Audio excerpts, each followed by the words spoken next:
Josie here. I'm the producer for How God Works with Dave DeSteno.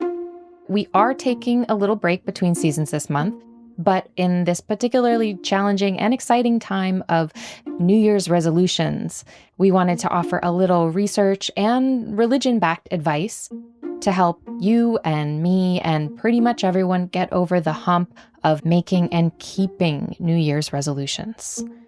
We're calling this New Year, New You, Take 2. Hope you like it. This year I swore I wouldn't procrastinate. No waiting till after my favorite show to start working. No hitting snooze for the third time in the morning. No putting deadlines off. That first week of January was great. It was working. I was ahead of schedule. All those other years I broke my resolution, this year was looking different. By January 7th, yes, I was still on time. By January 12th, well, let's say I wasn't as far behind as I usually am. By January 18th, well, I'd rather not talk about it. But I can tell you what Boba Fett's been up to on Disney+. It's only mid-January, and my resolution is already on life support. But I'm not alone. By about this time every year, studies show that more than 25% of resolutions have already been broken. And those that haven't can feel more like a burden than a goal. And by the end of the year, fewer than 10% of the resolutions people made in January are still going. In many ways, the problem of New Year's resolutions is the problem of life itself.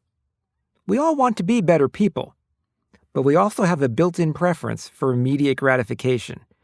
We want what we want, and we want it now. And what we want now often isn't good for us in the long run. That extra piece of cake, yelling at someone on Twitter, cheating on your taxes, all might feel good in the moment, but in the long run, they're going to bring a lot of problems. And that's why so many religions warn against, quote, sins like gluttony, sloth, infidelity, dishonesty, wrath. But as I like to say, religions don't just tell us what we shouldn't do. They also give us advice and tools for avoiding those pitfalls. So in the spirit of sharing some sage advice and the science that backs it, as well as reminding myself what I need to do to keep my own resolutions, I want to offer 3 strategies that we all can use to help keep ours. Number 1, flee temptation. The Our Father, Christianity's most well-known prayer, contains the request, "Lead us not into temptation, but deliver us from evil." In Judaism, people are urged to flee temptation, sometimes personified as an impulse for evil or sin known as the Yetzer Hara. The idea being that it's not easy for anyone to resist temptation when it's staring you in the face. It's an idea backed by science, too. On a daily basis, people give into temptations that distract them from their goals almost 20% of the time. And you know all those people who you think are great at self-control? As it turns out, their willpower isn't any stronger than average. What allows them to succeed is avoiding temptation in the first place. Research shows that the most successful people structure their lives to minimize opportunities for overeating, for laziness, for drinking too much, etc. They strive to avoid temptation at all costs. They flee the Yetzer Hara. So what do? Here's where the strategy of pre-commitment comes in. It's a fancy word that just means using a strategy to restrict your options at a future time. If you want to lose weight, don't keep tubs of Ben & Jerry's in the freezer. If there's no tempting foods around, when the munchies hit at 10 p.m., there's nothing you can give into. If you want to save money, put your extra dollars in special accounts or investments that limit your ability to withdraw them early. The main point here is to realize that there's nothing wrong with your willpower. We all fail at some point. So the best strategy is to prepare and try to prevent failure by avoiding it in the first place. In other words, set yourself up to succeed by limiting your ability to fail. It's not a sign of weakness, it's just plain smart. Number 2, meditate on it. You can't always avoid temptation, so another helpful strategy is to calm your cravings when they do appear. And it's here that meditation comes in. Some listeners might remember my friend Trungam Jalwa Rinpoche from episode 2 of season 1. We talked a lot about how meditation can increase kindness and reduce motives for revenge. And that goes for all of us. Rinpoche said there's nothing special about Buddhist monks' willpower at the start. When they first take their vows, not to drink, not to gamble, not to lie, they fail just like everyone else. It's through practicing meditation that they gain the power to succeed. It's not really that meditation rewires our brains. It's more that it teaches us to make space for and sit with our feelings rather than immediately react to them. And that extra time and space helps us make better decisions. It helps us recognize what our cravings are and put them to the side rather than just reach for them. But there's another way it can help you keep your resolutions too. Meditation doesn't only make you feel compassion for others, it makes you feel it for yourself. I know, self-compassion can sound like a cop-out, but it's not. It doesn't mean loving yourself no matter what. It also doesn't mean saying, sure, it's okay to overspend, overeat, or skip the gym today. Intentions matter. It means forgiving yourself when you fail, as long as you've given it your best shot and you intend to keep trying. Research shows that students who are encouraged to treat their initial poor performance on an exam with understanding and forgiveness ended up increasing the time they spent studying by 30%, which led to a better grade on the next test. Self-compassion had a similar effect on procrastination. It helped motivate people to work harder and smarter the next time they had a deadline. It even helps with exercise. People who treat themselves with compassion are more motivated to keep up exercise routines rather than quit when they skip going to the gym now and then.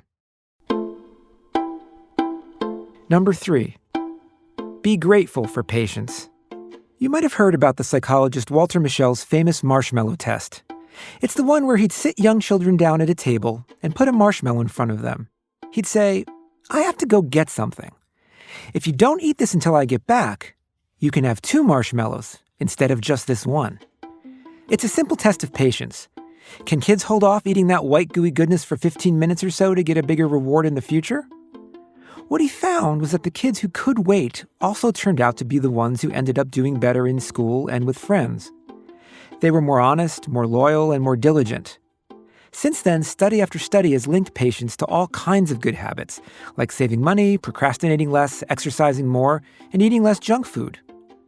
But when I say be grateful for patience, I don't mean be grateful that you have patience. Many of us don't.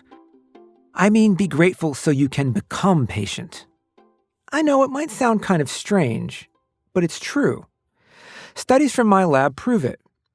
In one study, we gave people an adult version of the marshmallow test. While some adults don't like sweets, all like cash. So we offered people the chance to get smaller amounts of money right now or larger amounts weeks to months later. Most people were pretty impatient, saying they'd rather have something like $17 now rather than $100 later in the year. But if we had them think for just a few minutes about something they were grateful for, we doubled their patience. Suddenly, many more were willing to wait to get more money in the future than a smaller amount right now. I mean, think about it. Unless you need that $17 to survive, who wouldn't want to make an investment that would quintuple your money in a year? When's the last time you saw a bank or stock do that? Feeling grateful will increase your patience, and that means you can use it as a tool to help keep your resolutions. In fact, I think this is one reason why so many religions emphasize gratitude. Somewhere along the line, they realize that it's kind of like a booster shot against giving in to our less desirable urges. But in our work, we find that to get the benefits, it doesn't matter who you feel grateful to, God, parents, or friends. It just matters that you feel it. So for the rest of 2022, take more time to find gratitude. Reflect on what you're grateful for, both daily and as a break-the-glass kind of thing when you're walking down the impulse buy aisle. Using gratitude, meditation, and pre-commitment will help ensure that by next New Year's Eve, you'll have more to celebrate than regret.